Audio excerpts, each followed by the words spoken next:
The atmosphere inside the Kremlin is becoming increasingly paranoid amid setbacks on the front in Ukraine and mounting problems in the Russian economy.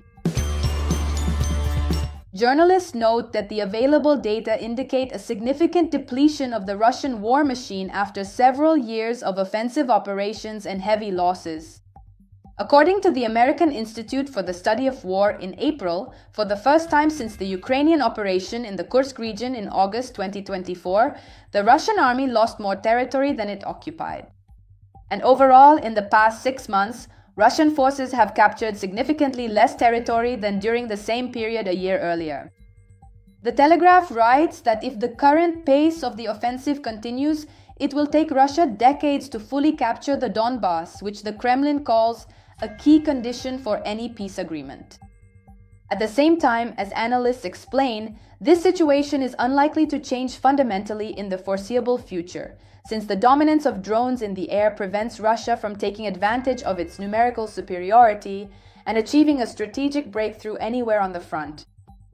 The publication notes that the Russian army is suffering from logistical and communication problems at the front, and its losses have already reached astronomical levels.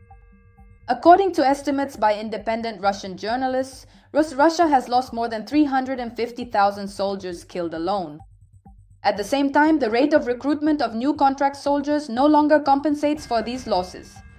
Against this backdrop, more and more problems are being felt in the Russian economy. The Telegraph writes that in the first quarter of 2026, the Russian economy shrank by 0.3% amid falling oil and gas revenues and a decline in business activity. Taking into account these military problems and economic troubles, the atmosphere in the Kremlin is becoming increasingly paranoid, the publication says.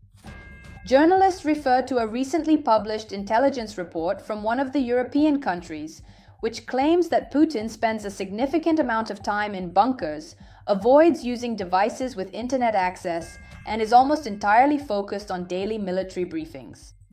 Despite this, Ukrainian military officials warn that it is too early to talk about the imminent collapse of Russia. Ukrainian armed forces commanders suggest that Moscow may be preparing new offensive operations as the weather becomes drier. However, as the publication concludes, the image of elusive Russian strength and unlimited human resources that Putin has tried to project to the world for years is beginning to fall apart.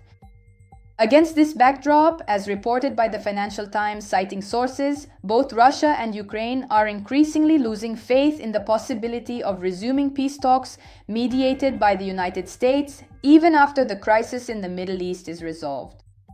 According to the publication, Putin is betting on further advances by his troops and intends to expand his demands after possibly establishing control over the entire territory of Donbas. Sources claim that the Russian leadership expects to secure new territorial concessions from a stronger position. At the same time, Kyiv believes that Ukraine has become less vulnerable to pressure from Washington to quickly conclude an unfavorable agreement. Ukrainian officials believe that the situation at the front has stabilized and that long-range drone strikes on Russian territory have strengthened Kyiv's position. Despite Trump's statements that the parties are supposedly getting closer to a deal, the publication's sources claim that neither Moscow nor Kyiv sees any point in continuing the current format of negotiations. At the same time, both Putin and Zelensky continue to publicly support US involvement in the diplomatic process, trying to maintain Trump's interest in the topic of the war. That's all for now. Let me know what you think about this, and don't forget to like the video. See you next time.